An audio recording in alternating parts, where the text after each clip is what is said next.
Bienvenidas, bienvenidos. Hoy vamos a hablar de tanatología y dulas de la muerte. Para eso voy a abrir mi machete. Mi machete es todo lo que fui escribiendo para la preparación de mi libro sobre duelos, donde tengo un capítulo sobre este tema, las dulas de la muerte. Porque a veces se confunde la relación entre la tanatología, el doulaje de la muerte. Como yo soy dula de nacimientos y mi primera formación fue acompañar como dula, que ahora vamos a ver qué es, partos, nacimientos y pospartos, me interesa muchísimo el paralelismo que existe entre la preparación para el nacimiento y para el parto y la preparación para la muerte. Y me interpela muchísimo ese espejo, que no se imaginan la cantidad de paralelismos, similitudes que hay entre incluso el puerperio, que es este después del nacimiento, y el duelo, que es este después de la muerte, y sin duda el contacto con el momento de nacer y el momento de morir, que algunas personas hemos tenido el privilegio de presenciar y que es de una magnitud, de una belleza, de una profundidad y a la vez de una cotidianidad, porque uno se lo imagina esos dos momentos como momentos fuera del tiempo y del espacio, que lo son, pero suceden dentro de nuestra vida y suceden dentro de nuestras casas y de nuestras instituciones y suceden muy parecido a cómo somos el parto y la muerte. Y de estar o no en red, acompañados, de habernos preguntado cómo queremos hacerlo para tener la suficiente autonomía de atravesar el parto como personas que van a parir, ¿no? Porque muchas veces no le podemos preguntar al niño, no le podemos preguntar al bebé por nacer cómo quiere nacer, al menos de una manera tradicional. Sí podemos conectarnos con él y hay muchas personas que incluso reciben mensajes o el nombre de sus hijos. Pero en principio quiero hacer el paralelismo entre este cuerpo que va a parir y este cuerpo que va a morir, si bien también existe el paralelismo entre el cuerpo que va a nacer y el cuerpo que va a morir. Conocemos mucho sobre la importancia de algunas cosas en el entorno del parto para que suceda con salud, para que suceda con autonomía, para que suceda con deseo a pesar del dolor, para disminuir el sufrimiento a pesar del dolor, comprendiendo que son dos cosas separadas, el dolor y el sufrimiento. Y en este contexto pasa algo muy, muy parecido con el acompañamiento a la muerte y con el propio proceso de saber que uno va a morir y que está cerca de ese umbral. Para mí fue muy significativo venir de ese mundo, ¿no? De ese mundo laboral, no solamente como madre que atravesé 3 partos, pero del mundo de acompañar los partos, los nacimientos, las lactancias, las crianzas. Fue muy significativo empezar a acompañar los finales porque ahí había un continuum. Y les voy a contar un poquito por qué de este continuum. Dentro de la tanatología, que abarca muchos roles, hay una rama que yo denomino el doulaje de la muerte, como este taller que iniciamos, pero que otras personas pueden llamar ser dulas de la muerte o dulos, porque no tiene por qué ser únicamente una mujer. En general son mujeres, pero porque históricamente hemos estado las mujeres al servicio de los procesos más íntimos, de la vida íntima y no social, no laboral, de eso que sucede en intimidad, pero podría ser un varón. A ver, dula es el nombre que se le da a una persona que cumple el rol de acompañar, de sostener y de servir. En general partimos de las dulas que las conocemos más por el acompañamiento a la gestación, el parto, el posparto. Quiero decir que ya está popularizado este término en relación a las dulas del nacimiento. Y como decíamos, existen muchas similitudes entre el nacimiento y la muerte. Las dulas que acompañamos partos y muertes, porque hay muchas que hacemos las dos cosas, damos apoyo a las personas gestantes y a las personas en proceso de morir para que encuentren su deseo acerca de cómo quieren que sea el momento.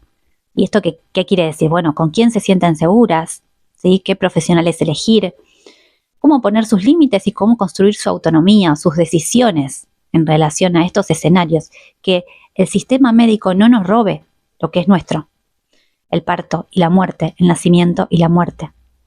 Esto muchas veces implica planificar la muerte siempre que se pueda, si estamos ante una situación de enfermedad terminal, por ejemplo.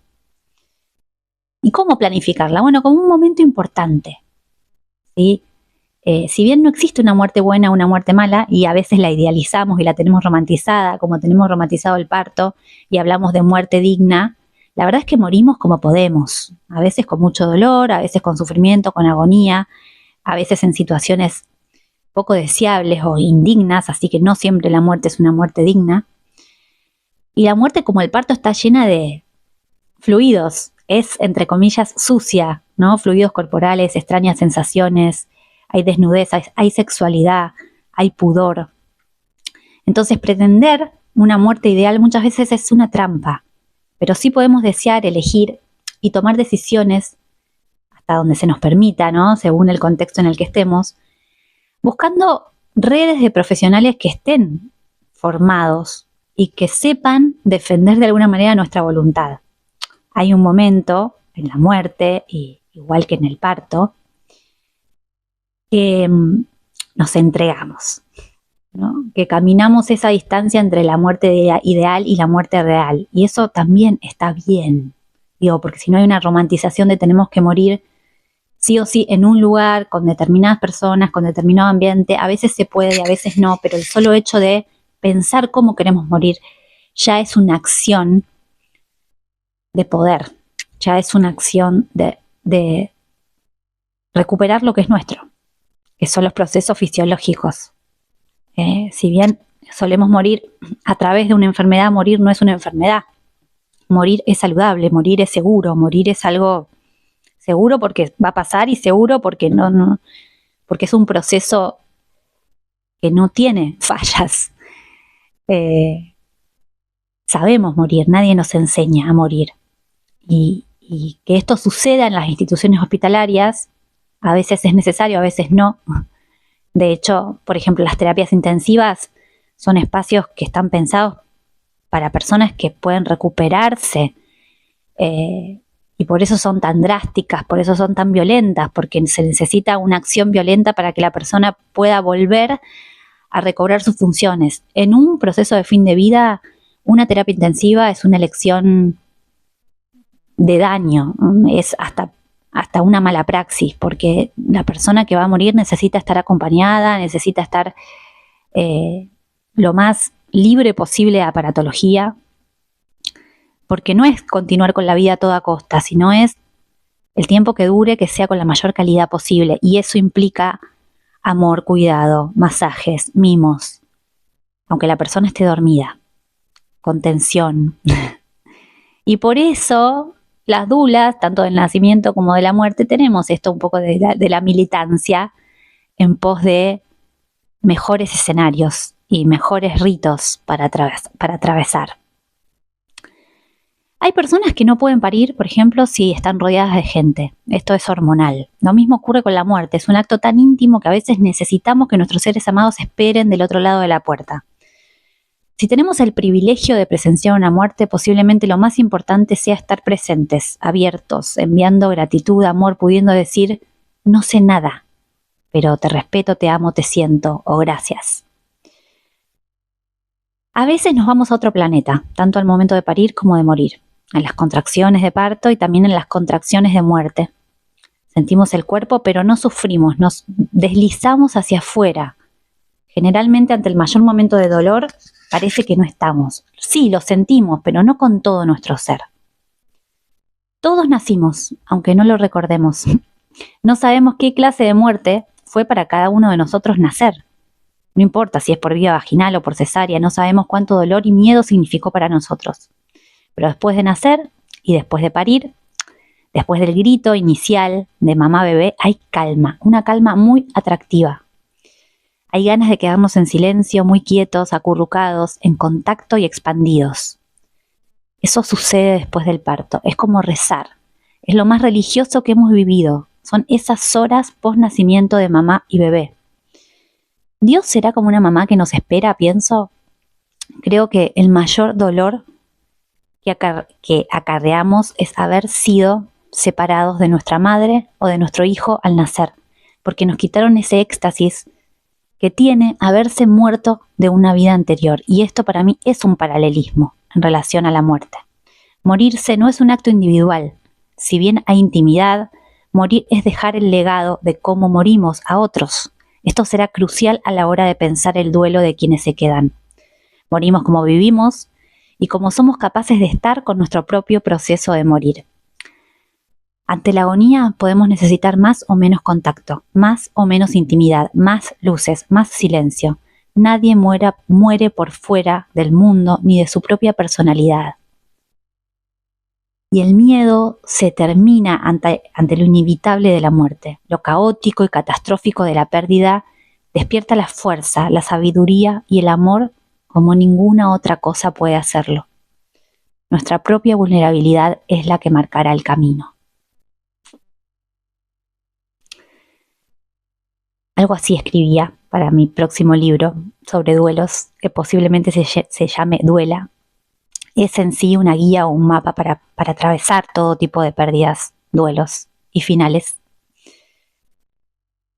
Y para mí es importante hablar de las dulas, aunque las dulas de la muerte son una rama de la tanatología. La tanatología, el tanatólogo, la tanatóloga abarca más allá que acompañar la muerte.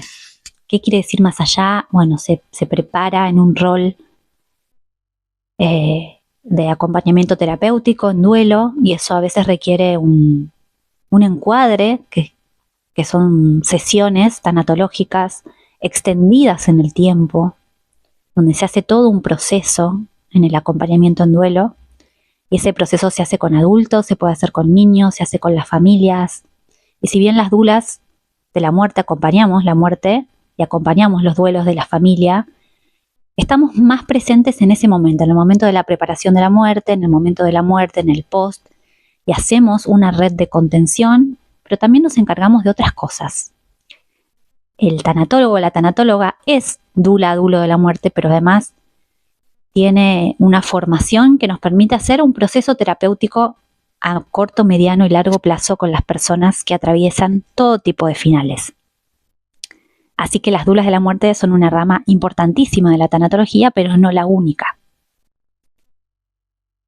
Con esto quiero decir que todo tanatólogo debería ser una dula de la muerte, debería estar formada como dula de la muerte, pero no toda dula de la muerte está formada como tanatóloga.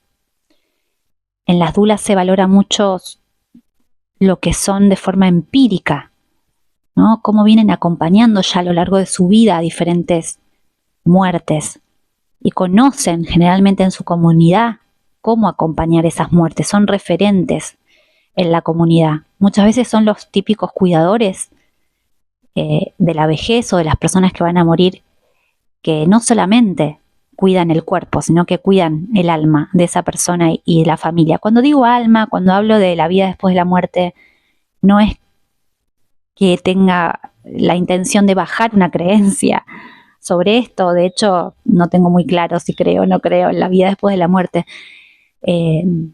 Son formas de hablar de aquello que no es tangible para mí, pero como dulas de la muerte y como tanatólogos acompañamos las personas, tengan la creencia que tengan o la no creencia que tengan. De hecho, hacemos un acompañamiento integral que va desde el apoyo emocional, la información actualizada, el apoyo logístico de la casa, la alimentación, la optimización de las rutinas familiares, el aporte de ideas para aliviar el cansancio y el dolor, y entre otras cosas. Hay mucho de ponerle el cuerpo, ¿no? Y si un día una dula de la muerte no habla, porque no es la única función, puede estar ordenando, decorando, haciendo un masaje, un mimo. De hecho, establecemos estrategias para acompañar y aliviar el sufrimiento. En general somos mujeres que abrazamos, que hacemos un masaje, ponemos música, damos aliento, cocinamos si hace falta, ayudamos a dar un baño, compartimos horas de charla o de silencio, según lo que cada persona y cada familia necesite. Familia y entorno de amigos, porque muchas veces se dice los familiares de, y a veces las personas más amadas por la persona que va a morir son los amigos. Bueno, lo mismo sucede con las dulas de la muerte en relación a las dulas, a las dulas del nacimiento. Y a ver, son posibles roles de la dula de la muerte y del tanatólogo también, por supuesto, el apoyo emocional, la ayuda con los trámites y los ritos funerarios, el aseo y la preparación inicial del cuerpo, la ayuda al entorno, ¿sí? La anticipación del proceso que va a seguir, la alimentación y el confort de los familiares. Esto no quiere decir que estemos obligados a alimentarlos, pero vamos a estar atentos a si necesitan hidratarse, comer. Bueno, a su cuerpo y a su salud mental, por supuesto. Nuestro rol es estar atentos a lo que suceda. Vamos a cuidar los ambientes, los olores, los sonidos, el sentido del tacto, ofreciendo toques mínimos, masajes, si es requerido, digamos, ¿no? Por supuesto, nunca impuesto. Porque también ponemos el foco en dar espacio, intimidad, en guardar la memoria de esta familia en los dispositivos que se tengan. A veces sacamos fotos, a veces hacemos un diario para que la familia sepa el proceso, lo que fue pasando hora a hora, minuto a minuto. Vamos alojando ese momento. ¿Sí? Podemos proponerle a la persona que va a morir, si está en condiciones, grabar su voz, escribir cartas o mensajes para determinados amores o personas, o escribir la parte de su biografía que falta, hacernos cargo de asuntos pendientes que a veces nos proponen y nos eligen para que los acompañemos en asuntos pendientes. Facilitar el ingreso de animales o niños a la escena de la persona que va a morir, siempre cuidando el espacio para que puedan despedirse. También procuramos el contacto con la espiritualidad según las creencias de la persona, ¿sí? Nunca vamos a dar una máxima o una palabra religiosa sin saber quién está del otro lado. Incluimos a los íntimos, como les decía, aunque sean amigos y no familiares de sangre. Pesquisamos qué le daría tranquilidad a ese entorno de personas, recordando y validando todo lo que se está haciendo, lo que sí se ha hecho, todo lo que se pudo y se puso para llegar hasta acá. Y tratamos de acompañar de manera compasiva, mirando el sufrimiento del otro, pero además mirando a través de ese sufrimiento la potencia, viendo toda la salud y el esplendor de esa persona que muere más allá de su enfermedad y de su sufrimiento. Entonces se trata de mirar de dos maneras al mismo tiempo. Hacia el sufrimiento y a través del sufrimiento. En palabras de la gran sacerdotisa budista Joan Halifax, que nos acompaña mucho con sus enseñanzas, es dula de la muerte, dice: haz el maravilloso esfuerzo de aparecer en tu vida en este momento, porque es perfecto tal como es. Y es hermoso que lo pronuncie de esta manera. A ver, en el cuidador principal o en el tanatólogo, en general se proyectan todos los ángeles y demonios del sistema de la persona que va a morir. O sea, no es todo paz y amor. Para algunos el cuidador es el ángel salvador, para otros es el demonio que se aprovecha de una víctima. El cuidador puede tener muchas caras según su propia historia y su propio dolor. Existen diferentes arquetipos en relación al cuidador. El cuidador héroe, el mártir, el experto, el sacerdote, el padre. Por ejemplo, el héroe se siente especial y vive tan única su relación con la persona que va a morir que no permite que nadie se acerque y luego se siente solo y reclama. El mártir no puede decir que no, da más de lo que puede y luego ya no puede sostener a la persona hasta la muerte porque se agotó, está colapsado, ansioso, desregulado, no puede dar calma, necesita retirarse. Pasa de dar todo a no dar nada.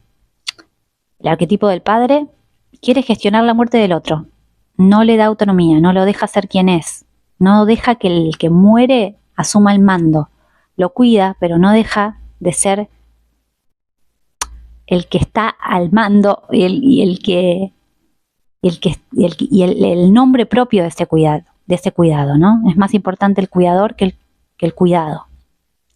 El experto se vuelve evitativo y toma distancia en nombre de todo lo que sabe, se mueve como pez en el agua en el ámbito de la enfermedad y el dolor y lleva como su máscara, una máscara cuasi profesional, y en esa se refugia.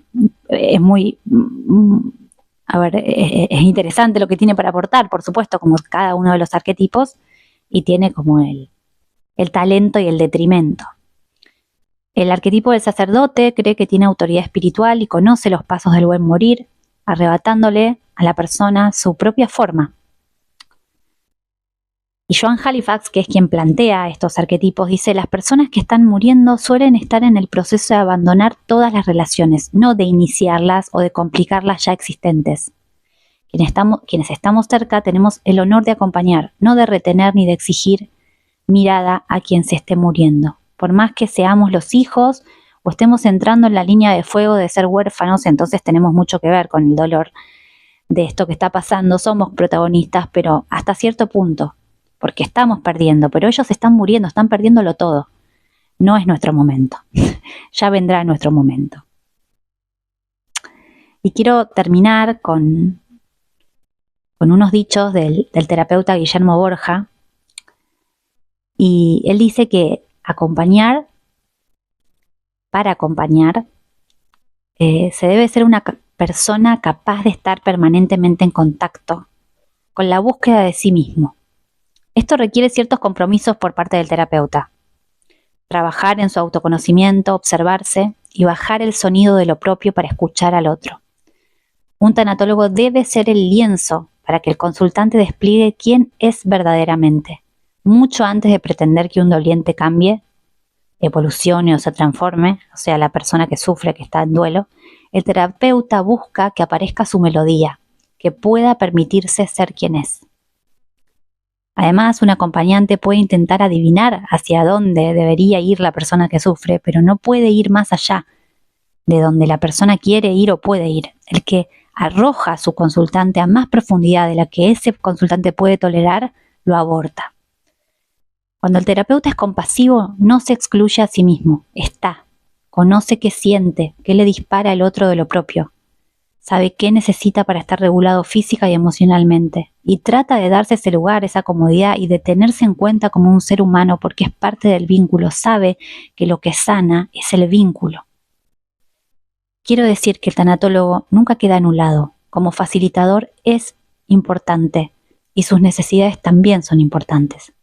Y acá ven que termino hablando de tanatólogos y no de dulas de la muerte. Sabemos que, como les decía, el tanatólogo requiere una formación más larga, profunda y comprometida en relación a su rol de acompañante, porque tiene a cargo un proceso un proceso de salud mental en el equipo interdisciplinario en el que, en el mejor de los casos, trabaja con psicólogos, psiquiatras, terapistas ocupacionales, enfermeros, médicos, especialistas en cuidados paliativos,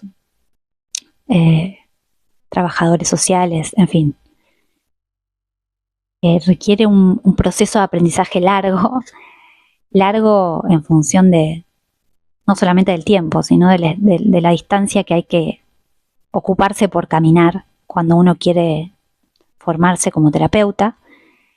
Y en cambio las dulas de la muerte puede que tengan todo esto, pero en general están y deben estar sostenidas y basadas en ponerle el cuerpo sin tiempo y sin espacio a ese momento. Con esto voy a dar un ejemplo simple. Una dula de la muerte, que también puede ser tanatóloga, tanatólogo, puede ofrecer su servicio para acompañar de forma voluntaria o remunerada en la internación. Entonces se acuerda que va la dula 2 o 3 veces por semana o una vez por semana, tantas horas, generalmente entre 2 y 4 horas o más, a acompañar a la persona, acompañar a la familia, hacer reuniones con las familias, hacer reuniones con la persona y con la familia, trabajar con la persona, el ambiente, el entorno, el lugar, a ver si hay algo que cambiar, que modificar para que haya apoyos. Si es un niño, se trabaja con el juego, con la música, con la posibilidad de que sean niños hasta el último momento de su vida, hasta la muerte, digamos. Y si es adulto, también trabajamos para que haya autonomía hasta el último momento. Que si bien hay cosas que no va a poder hacer, tal vez no pueda, no sé, trasladarse, ir al baño, pero siempre hay decisiones que sí se pueden tomar. Luego está en el momento del de los ritos funerarios, acompaña. Si es posible, está en el momento de la muerte, prepara el cuerpo, acompaña, da refugio, da consuelo, se encarga de lo logístico.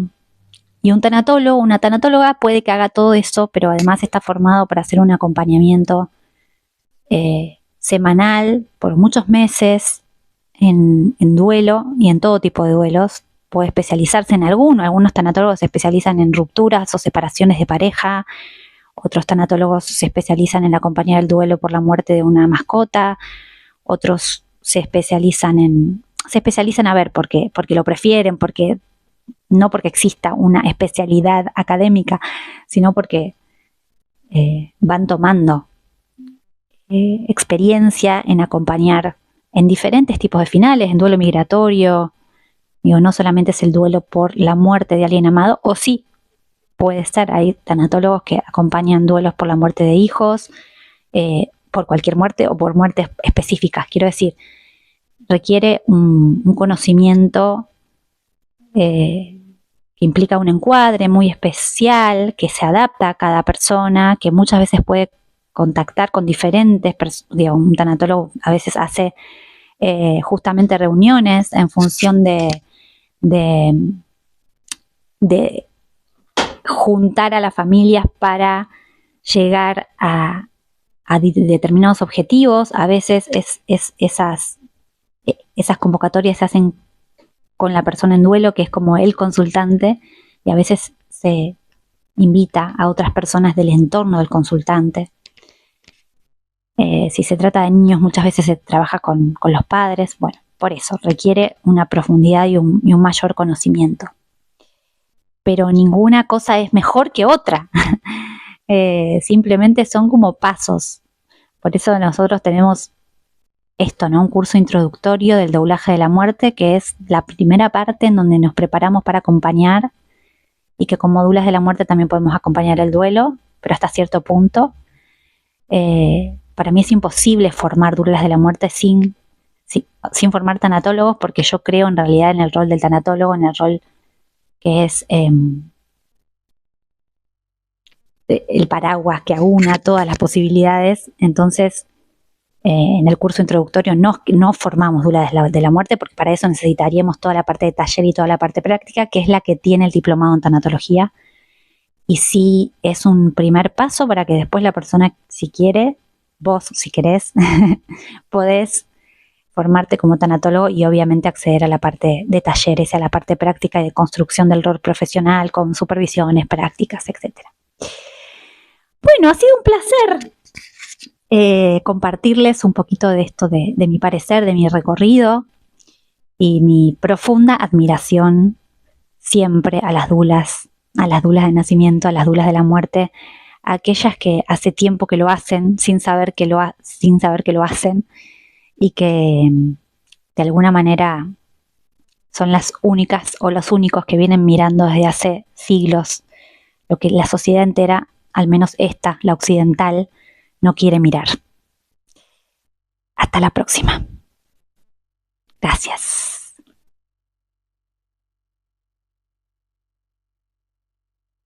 Recording stopped.